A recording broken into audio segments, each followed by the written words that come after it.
ప్రియమైన దేవుని పిల్లలారా, ఈరోజు చెప్పబోయే ప్రసంగం డిఎల్ మోడీ గారిచే అందించబడినది.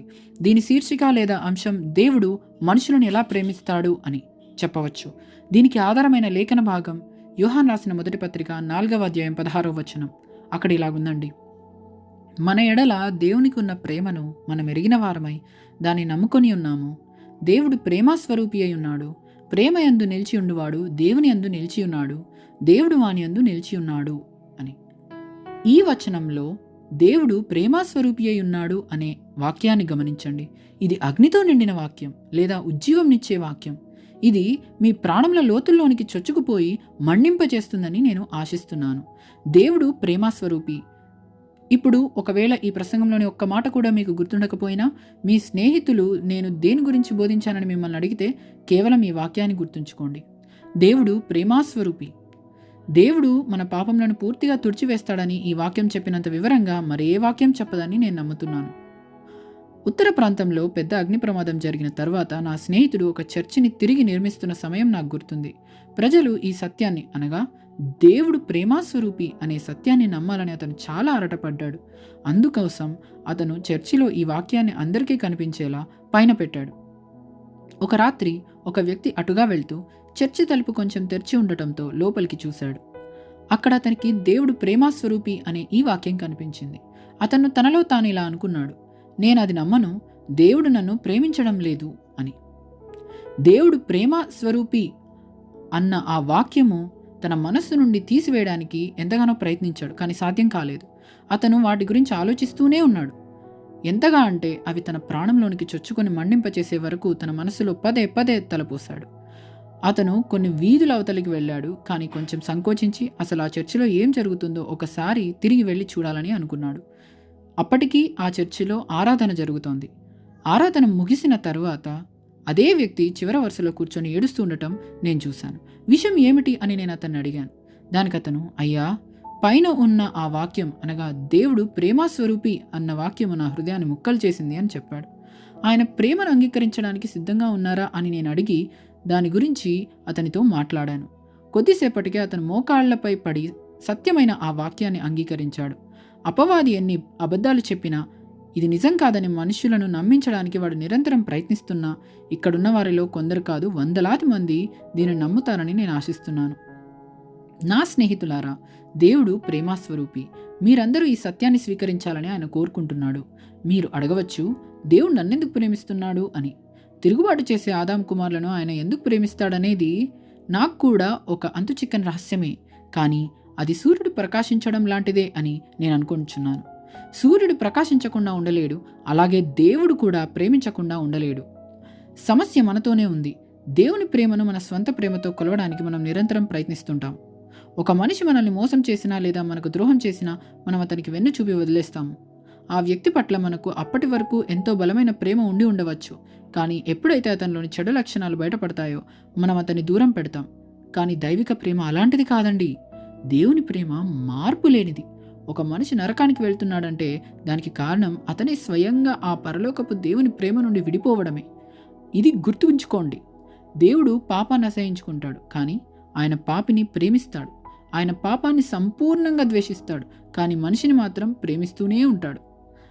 పస్కా పండుగకు ముందు యేసు ఈ లోకాన్ని విడిచి తండ్రి వద్దకు వెళ్లే సమయం ఆసన్నమైందని గ్రహించాడు. ఈ లోకంలో ఉన్న తన వారిని ఆయన ప్రేమించాడు. చివరి వరకు ప్రేమిస్తూనే ఉన్నాడండి. ఆ రాత్రి ఆయన వారిని ప్రేమించాడు. తన శిష్యులలో ఒకడు 30 వెండి నాణేల కోసం తనకు ద్రోహం చేస్తాడని ఆయనకు తెలుసు, అయినా అతన్ని ఆయన ప్రేమించాడు. యూదా ఇస్కరియోతుకు నరకం భరించలేనంతగా మారుతుందంటే దానికి కారణం తాను ద్రోహం చేస్తున్నప్పుడు కూడా దేవుడు తనను ప్రేమించాడనే జ్ఞానమే. ముద్దుతో ద్రోహం చేస్తున్న సమయంలో కూడా యేసయ్య తనను ప్రేమించాడని తెలియడమే. పేతురు తనను కాదంటాడని తెలిసిన ఆ రాత్రి, తాను సిలువ వైపు వెళ్తున్న ఆ రాత్రి ఆయన వారిని చివరి వరకు ప్రేమించాడు. దేవుని ప్రేమను మన ప్రేమతో కొలవద్దు.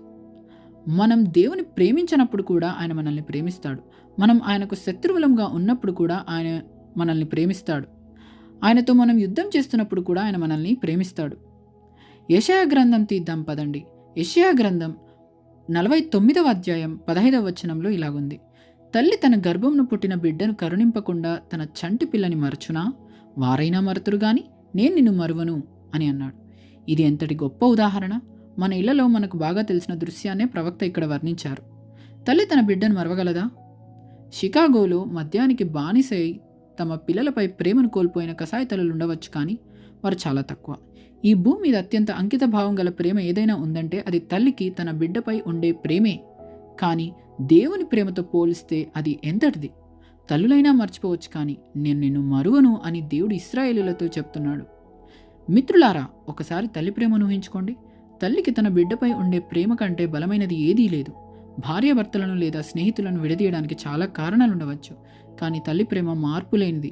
ఆమె కుమారుడు హంతకుడైనా, సమాజం అతనికి వ్యతిరేకమైనా, పత్రికలు అతని దూషించినా, స్నేహితులు వదిలేసినా ఆ తల్లి మాత్రం కోర్టులో తన కొడుకు పక్కనే నిలబడుతుంది. జడ్జి అతనికి వ్యతిరేకంగా తీర్పు ఇచ్చి ఉరిశిక్ష వేసిన ఆ తల్లి తన కొడుకు ఉన్న జైలు గదికి వెళ్ళి చివరి వరకు ప్రేమిస్తూనే ఉంటుంది. ఆమెకు లోకాభిప్రాయంతో సంబంధం లేదు, పత్రికల మాటలతో పని లేదు. ఆమె సర్వస్వం కోల్పోయినా కొడుకుపై ఆమెకున్న ప్రేమ మాత్రం అలాగే ఉంటుంది. కొడుకు చనిపోయి సమాధి చేయబడ్డాక కూడా ఆ సమాధి వద్దకు వెళ్ళి కన్నీళ్లతో తడుపుతూ ప్రాణం ఉన్నంత వరకు ఆ జ్ఞాపకాలను పదిలపరుచుకుంటుంది. కానీ ఈ ప్రేమ కూడా దేవుని ప్రేమతో పోల్చదగినది కాదండి.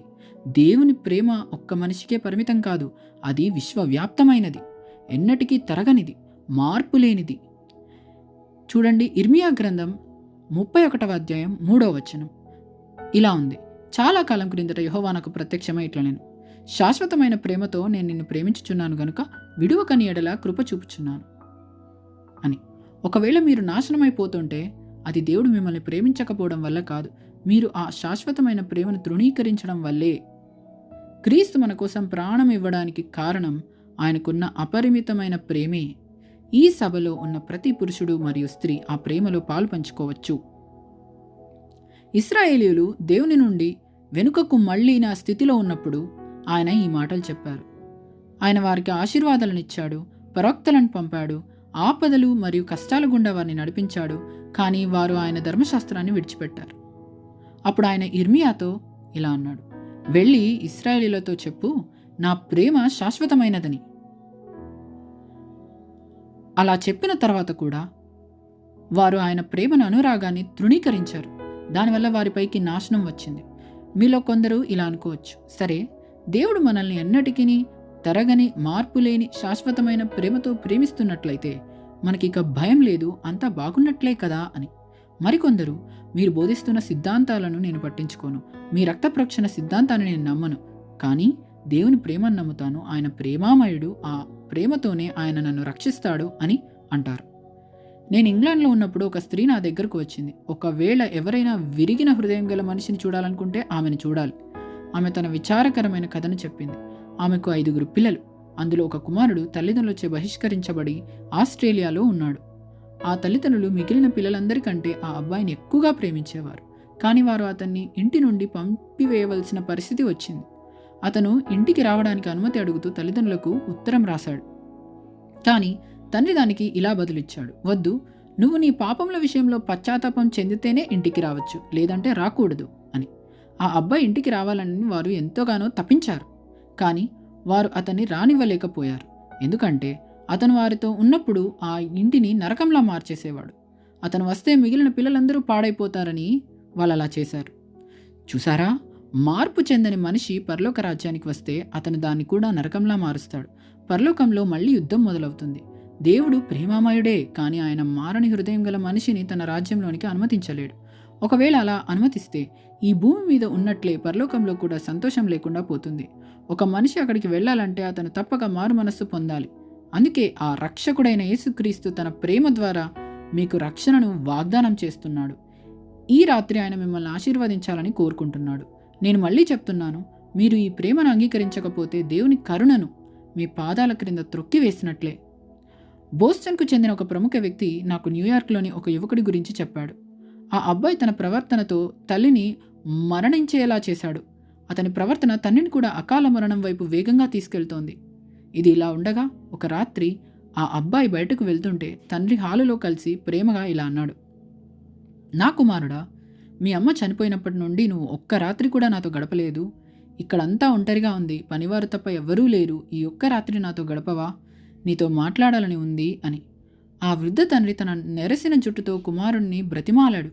కానీ ఆ కుమారుడు, వద్దు, నేనుండను అని బదులిచ్చాడు. తండ్రి ఇలా అన్నాడు, నీ ప్రవర్తనతో మీ అమ్మను చంపేశావు. త్వరలోనే నా ఈ నెరసిన జుట్టును కూడా ఆమె పక్కనే సమాధిలో చేరుతోంది. నీ ప్రమాదం గురించి నీకు చెప్పాలి. నువ్వు వెళ్ళడానికి వీల్లేదు. ఒకవేళ నీ నాశనం కోసం నువ్వు వెళ్ళాలనుకుంటే నన్ను దాటుకొని వెళ్లాల్సిందే అని చెప్పి ఆ వృద్ధ తండ్రి తలుపు దగ్గర అడ్డంగా పడుకున్నాడు. కానీ ఆ యువకుడు తన తండ్రిని దాటుకుంటూ తన నాశనం వైపుకు పరుగు తీశాడు. ఆ తండ్రి అతన్ని ప్రేమించాడు, కానీ ఆ కుమారుడు ఆ ప్రేమను పాదాల క్రింద త్రొక్కివేశాడు. పాపివైన నీవు ఏం చేస్తున్నావు? యెహెజ్కేలు గ్రంథం తీయండి. యెహెజ్కేలు గ్రంథం 33వ అధ్యాయం 11వ వచనం. కాగా వారితో ఇట్లను, నా జీవంతోడు దుర్మార్గుడు మరణం నొందుట వలన నాకు సంతోషం లేదు. దుర్మార్గుడు తన దుర్మార్గత నుండి మరలి బ్రతుకుట వలన నాకు సంతోషం కలుగును. కాబట్టి ఇశ్రాయేలీయులారా, మనసు త్రిప్పుకొనుడి, మీ దుర్మార్గత నుండి మరలి మనసు త్రిప్పుకొనుడి. మీరెందుకు మరణం నొందుదురు? ఇదే ప్రభువు యెహోవా వాక్కు అని దేవుడు సెలవిస్తున్నాడు. దేవుడు మనకు తన ప్రేమకు నిదర్శనమైన ఒక గుర్తునివ్వకుండా ఈ భూమిపైకి రాలేదు. చాలామంది మనపై ఎంతో ప్రేమ ఉందని చెప్పుకుంటారు, కానీ దానికి ఎటువంటి నిదర్శనం చూపరు. కానీ దేవుడు అలా కాదండి. యెషయా గ్రంథం ఓపెన్ చేయండి. యెషయా గ్రంథం 38వ అధ్యాయం 17వ వచనంలో ఇలా ఉంది, మిక్కుటమైన ఆయాసము నాకు నెమ్మది కలుగుటకు కారణమాయను. నీ ప్రేమ చేత నా ప్రాణమును నాశనమను గోతి నుండి విడిపించితివి. నీ వీపు వెనుక తట్టు నా పాపములన్నీ నీవు పారవేసితివి అని. ఆయన నా ప్రాణం పట్ల ప్రేమ కలిగి నా పాపములన్నింటినీ తన వీపు వెనుకకు పారవేశాడు. చూసారా, దేవుడు తన ప్రేమను చూపించే విధానం ఇదే. ఆయన మన పాపములను తీసుకుని తన వీపు వెనుక వేసుకుంటాడు. దేవుని వీపు వెనుక కంటే సురక్షితమైన స్థలం మీకు ఇంకేదైనా దొరుకుతుందా? నా వీపు వెనుక కాదు, అక్కడైతే సాతాను వాటిని పట్టుకోగలడు. కానీ దేవుని వీపు వెనుక అక్కడికి సాతాను వెళ్ళలేడు. ఆయన ఇలా అన్నాడు, నీ పాపములన్నీ అని. ఆ అన్నీ అనే చిన్న పదం నాకెంతో ఇష్టమండి. ఆ పాపములన్నీ కూడా అనగా నా పాపములన్నీ కూడా కాలాతీతంగా శాశ్వతంగా ఆయన వీపు వెనుక ఉండిపోతాయి. నేను ఇక వాటిని మరచి నా మార్గంలో దేవుని మహిమను కొనియాడుతూ ముందుకు సాగిపోతాను. దేవుడు మన పాపములను తొలగించడాన్ని వివరించడానికి 2-3 మార్గాలున్నాయి. మొదటిది ఇది. రెండవది, ఆయన మన పాపములను అగాధ సముద్రంలో వేస్తాడని ఉంది. మీకా గ్రంథము తెరవండి. మీకా గ్రంథం 7వ అధ్యాయం 19వ వచనం.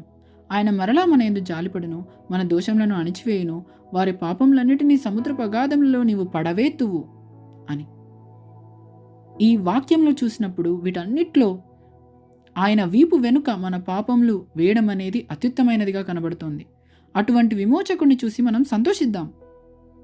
ఆయన మన పాపములను దారి నుండి తొలగించి పాపి ఆయన వద్దకు రావడానికి, అనగా పాపులమైన మనం ఆయన వద్దకు రావడానికి మార్గాన్ని క్లియర్ చేస్తాడు. కేవలం మనపై ఉన్న ప్రేమతోనే ఆయన మన పాపములను తొలగిస్తాడు. చాలామంది తమ పాపాలను తామే వదిలించుకోవాలని చూస్తారు, కానీ అది వారి వల్ల కాదు. ఉదాహరణకు, మీరు ఒక వ్యక్తి దగ్గర $1000 దొంగిలించి నన్ను నేను క్షమించుకున్నాను అని చెప్పుకుంటే సరిపోదండి. ఎందుకంటే ఆ వ్యక్తికి మీ మీద ఫిర్యాదు ఉంటుంది. మీరు అతని డబ్బు తీసుకొని పాపం చేశారు కాబట్టి క్షమించాల్సింది అతనే. అలాగే మనుషులు దేవునికి విరుద్ధంగా పాపం చేస్తూనే ఉన్నారు. మన పాపములు శాశ్వతంగా తుడిచిపెట్టుకుపోవాలంటే మనం దేవుని క్షమాపణను అంగీకరించాలి. యెషయా గ్రంథం తీయండి. యెషయా గ్రంథం 63వ అధ్యాయంలో 9-10 వచనాలు చదువుకుందాం. వారి యావత్ బాధలో ఆయన బాధ నొందెను, ఆయన సన్నిధి దూత వారిని రక్షించెను, ప్రేమ చేతను తాలిమి చేతను వారిని విమోచించెను. పూర్వదినములన్నిటను ఆయన వారిని ఎత్తికొనుచు మోసికొనుచు వచ్చెను. అయినను వారు తిరుగుబాటు చేసి ఆయన పరిశుద్ధాత్మను దుఃఖింపచేయగా ఆయన వారికి విరోధి ఆయను, తానే వారితో యుద్ధం చేసెను అని ఉన్నది. ఇక్కడ చూస్తే, కానీ వారు తిరుగుబాటు చేసి పరిశుద్ధాత్మను దుఃఖపెట్టినందుకు ఆయన వారికి శత్రువై వారితో యుద్ధం చేశాడు. దేవుడు తన పిల్లలందరినీ ప్రేమిస్తాడండి. వారు కష్టాల్లో ఉంటే ఒక తల్లి తన బిడ్డ పడే బాధను ఎలా అనుభవిస్తుందో ఆయన అంతకంటే ఎక్కువగా అనుభవిస్తాడండి. ఒక తల్లి తన అనారోగ్యంతో ఉన్న బిడ్డ కోసం 7-8 వారాల పాటు నిద్ర లేకుండా ఎలా సేవ చేస్తుందో మీరు చూస్తే, ఆమె తన స్థానంలో మరొకరిని రానివ్వదండి. ఒకవేళ సాధ్యమైతే ఆ బిడ్డలోని వ్యాధిని తానే తీసుకొని బిడ్డను స్వస్థపరచాలని ఆమె కోరుకుంటుంది. మన విషయంలో దేవుడు అంతకంటే ఎక్కువలా చేస్తాడండి, అంతకంటే ఎక్కువ చేస్తాడండి. మన కష్టాల్లో ఆయన కూడా శ్రమ పడతాడండి. ఇశ్రాయేలులు ఇన్ని అతిక్రమములు చేసినా వారిపై జాలిపడి విమోచించిన దేవుడు ఆయనే. కానీ వారు మాత్రం వెంటనే తిరిగి ఆయననే నిందిస్తారు. తమ కష్టాలన్నింటికీ దేవుడే కారణమని ఆరోపిస్తారు. నేటి ప్రజలు కూడా అలాగే చేస్తున్నారండి. తమ పాపములకు దేవుణ్ణి నిందిస్తున్నారు. అసలు తమను ఈ లోకంలోనికి ఎందుకు తెచ్చావని దేవుణ్ణి ప్రశ్నిస్తున్నారు. ఉచితంగా లభించే రక్షణనిస్తున్నందుకు కూడా ఆయనను విమర్శించేవారు ఉన్నారు. వారు ఆయన ఆహ్వానాన్ని, ఆయన ప్రేమను తృణీకరిస్తున్నారు. గుర్తించుకోండి, ఆయన తన జాలిని బట్టి మనల్ని కరుణిస్తాడు. మరలా చెప్తున్నాను, గుర్తుంచుకోండి, ఆయన తన జాలిని బట్టి మనల్ని కరుణిస్తాడు. ఆదాము తన ఉన్నత స్థితి నుండి పడిపోయినప్పుడు దేవుని ప్రేమ మరియు జాలి వెలుగులోనికి వచ్చి అతనికి క్షమాపణను అందించాయి. చాలామంది తాము దేవుని చట్టాన్ని అతిక్రమించాం కాబట్టి ఆయన మనల్ని ప్రేమించడని అనుకుంటారు. మిత్రులారా, అది అబద్ధం. ఆదాము పతనమైన వార్త పరలోకానికి రాగానే పరలోకమే అతన్ని ఆదుకోవడానికి క్రిందకు దిగి వచ్చింది. షికాగో అగ్ని ప్రమాదానికి ముందు నా స్నేహితుడు ఒకరు ఇంగ్లాండ్లోని మాంచెస్టర్కు వెళ్ళి షికాగో గొప్పదనం గురించి, అక్కడి పరిశ్రమల గురించి చెప్తూ ఉండేవారు. కానీ అక్కడి ప్రజలు పెద్దగా ఆసక్తి చూపేవారు కారు. కానీ ఒకరోజు షికాగోలో పెద్ద అగ్ని ప్రమాదం జరుగుతోందని వార్త రాగానే ప్రజల్లో కొంచెం ఆసక్తి మొదలైంది. 10,000 మంది నిరాశ్రయులయ్యారని తెలియగానే టెలిగ్రాఫ్ ఆఫీసుల వద్ద గుమిగూడారు. 1,00,000 మంది నిరాశ్రయులయ్యారని తెలియగానే ప్రజలందరూ వేల కొద్ది విరాళాలు ఇస్తూ సహాయం చేయడానికి తరలి వచ్చారు. షికాగోకు వచ్చిన విపత్తే వారిలోని ప్రేమను బయటకు తెచ్చింది. అలాగే ఆదాముకు వచ్చిన విపత్తే దేవుని ప్రేమను వెలికితీసింది. కాబట్టి ఒక మనిషి పాపి అయినంత మాత్రాన దేవుడు అతన్ని ప్రేమించడని అనకండి. ఆయన మన కష్టాలను గుర్తుంచుకుంటాడు మరియు ఇలా అంటాడు, నీకిష్టమైతే నీ కష్టాన్ని నేను తొలగిస్తాను అని. దేవుడు ఇలా సెలవిస్తున్నాడు, నీ ఆందోళనలను, కష్టాలను నేను తొలగిస్తాను. నీ కుడి చేయి పట్టుకుని ఈ చీకటి లోకం గుండా పరలోక రాజ్యం వైపు నేను నడిపిస్తాను అని. ఓ పాపి, ప్రభువు నీ చేయి పట్టుకొని నిన్ను పరలోకానికి నడిపించనివ్వు. నువ్వు ఎవరో నాకు తెలియదు. ఒక ముక్క రొట్టె కోసం గడప గడపకు తిరుగుతున్న పేదవాడివైనను సరే, నాకు అనవసరం. దేవుడు నిన్ను ప్రేమిస్తున్నాడని మాత్రం నేను చెప్పగలను. సరే అని ఒక మాట అను. ఆయన నిన్ను రక్షించాలని, తన బాహువుల మీద నిన్ను మోస్తూ తన రాజ్యానికి తీసుకెళ్లాలని కోరుకుంటున్నారు. ఆయన నువ్వు అంగీకరించవా? చాలామంది నా పాపములు వదిలిపోతే అప్పుడు ఆయన దగ్గరకు వస్తాను అని అంటారు. కానీ ఆయన మనల్ని ప్రేమించి తన రక్తంలో మనల్ని కడిగి రక్షించాడు. క్రీస్తు విమోచన ప్రణాళిక ఇదే.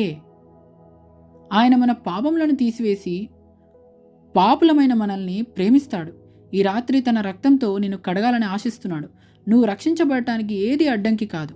పౌలు చెప్పినట్లు మనల్ని ప్రేమించి మన కోసం తనను తాను అర్పించుకున్న ఆయన వద్దకు మనం రావాలి. ఆయన ఒక్కరిని మాత్రమే కాదు, లోకాన్ని ప్రేమిస్తున్నాడు.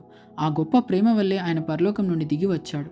ఆయన మనలో ప్రతి ఒక్కరి కోసం ఉన్నాడని మనం గ్రహించాలి. ఆయన ఏదో ఒక దేశానికి చెందిన క్రీస్తు కాదండి. ఆయన మన వ్యక్తిగత రక్షకుడు. ఇంగ్లాండ్ దేశం అమెరికాకు $1,00,000 ఇచ్చిందనుకుందాం. కానీ నాకు వ్యక్తిగతంగా $2,000 అవసరం. ఆ డబ్బు అమెరికా ప్రభుత్వానికి ఇస్తే నాకు ఎటువంటి లాభం ఉండదు. నాకు కావాల్సింది వ్యక్తిగత క్రీస్తు. అనగా మనకు కావాల్సింది మన వ్యక్తిగత క్రీస్తు. గలతీయులకు రాసిన పత్రిక తెరవండి. గలతీయులకు రాసిన పత్రిక 1వ అధ్యాయం 4వ వచనం. మన తండ్రి అయిన దేవుని చిత్త ప్రకారం క్రీస్తు మనలను ప్రస్తుతపు దుష్టకాలంలో నుండి విమోచింపవలెనని మన పాపముల నిమిత్తం తను తాను అప్పగించుకొనెను. ఇలా ఉంది. ఆయన పక్షపాతి కాదని ఈ రాత్రి మీకు చెప్తున్నాను. నువ్వు గతంలో ఎలా ఉన్నా సరే, లేదా మీరు గతంలో ఎలా ఉన్నా సరే, ఆయన మిమ్మల్ని ప్రేమిస్తున్నాడు. మీ తల్లిదండ్రులు మిమ్మల్ని అసహించుకోవచ్చు, స్నేహితులు మిమ్మల్ని వదిలేయచ్చు, కానీ క్రీస్తు మిమ్మల్ని వదిలిపెట్టడు. ఎందుకంటే దేవుడు మిమ్మల్ని ప్రేమిస్తున్నాడు. విలియం డాసన్ గారి జీవితంలోని ఒక కథను నేను ఇక్కడ చెప్పాలనుకుంటున్నాను. ఆయన ఒక రాత్రి లండన్లో ప్రసంగిస్తూ లండన్ మొత్తంలో క్రీస్తు రక్షించలేని వ్యక్తి ఒక్కడు కూడా లేడు అని చెప్పారు. మరుసటి రోజు ఉదయం ఒక యువతి వచ్చి ఇలా అంది, డాసన్ గారు, నిన్న రాత్రి మీరు అలా చెప్పారు, కానీ నా ప్రాంతంలో ఒక యువకుడున్నాడు. తను రక్షింపబడలేనని, ఎవరి మాట విననని అంటున్నాడు.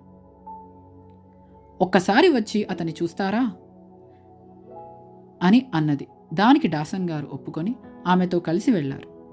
ఒక పాత ఇంట్లో గడ్డి మీద పడుకొని ఉన్న ఒక యువకుడిని చూసి మిత్రమా అని పిలిచారు. ఆ యువకుడు వెనక్కి తిరిగి, నన్ను వేరెవరో అనుకుంటున్నారు, నాకు మిత్రులెవరూ లేరన్నాడు. దానికి డాసన్ గారు, లేదు, నువ్వు పొరపడుతున్నావు, క్రీస్తు పాపుల పాలిట స్నేహితుడు అని చెప్పారు. ఆ యువకుడు అది నమ్మలేకపోయాడు. ఆయన ఇలా అన్నాడు, లేదా ఆ యువకుడు ఇలా అన్నాడు, నా కుటుంబం నన్ను వెలివేసింది, స్నేహితులందరూ వదిలేశారు, నా గురించి పట్టించుకునే వారే లేరు అని. డాసన్ గారు ఎంతో ప్రేమగా మాట్లాడి దేవుని వాగ్దానాలను వినిపించి క్రీస్తు మన కోసం పడిన శ్రమల గురించి చెప్పారు. డాసన్ గారు మాట్లాడిన తర్వాత చివరకు ఆ యువకుడి హృదయంలో సువార్త వెలుగు ప్రకాశించింది. దేవుని ప్రేమను అంగీకరించిన వెంటనే అతనిలో వచ్చిన మొదటి మార్పు తాను ఎవరినైతే బాధ పెట్టాడో వారి గురించి ఆలోచించడం. అతను ఇలా అన్నాడు, మా నాన్న నన్ను క్షమిస్తే నేను ప్రశాంతంగా చనిపోతాను అని. అప్పుడు డాసన్ గారు, నేను మీ నాన్న దగ్గరకు వెళ్ళి క్షమాపణ కోరుతాను అని అన్నారు. కానీ ఆ యువకుడు బాధగా, వద్దు, నా తండ్రి నన్ను ఇంటి నుండి తరిమేశాడు, వంశాచార రికార్డుల నుండి నా పేరు తొలగించాడు, ఇంట్లో కనీసం నా పేరు కూడా ఎత్తకూడదని ఆజ్ఞాపించాడు అని. ఆ యువకుడు ఆయన్ని, మీరు నా తండ్రి దగ్గరకు వెళ్ళవద్దు అని అన్నాడు. అయినా డాసన్ గారు ఆ అడ్రస్ కనుక్కొని వెళ్ళారు. అదొక పెద్ద విలాసవంతమైన ఇల్లు. యజమాని అయిన ఒక వ్యాపారి బయటకు రాగానే డాసన్ గారు ఇలా అన్నారు, మీకు జోసెఫ్ అనే కుమారుడు ఉన్నాడు కదా అని.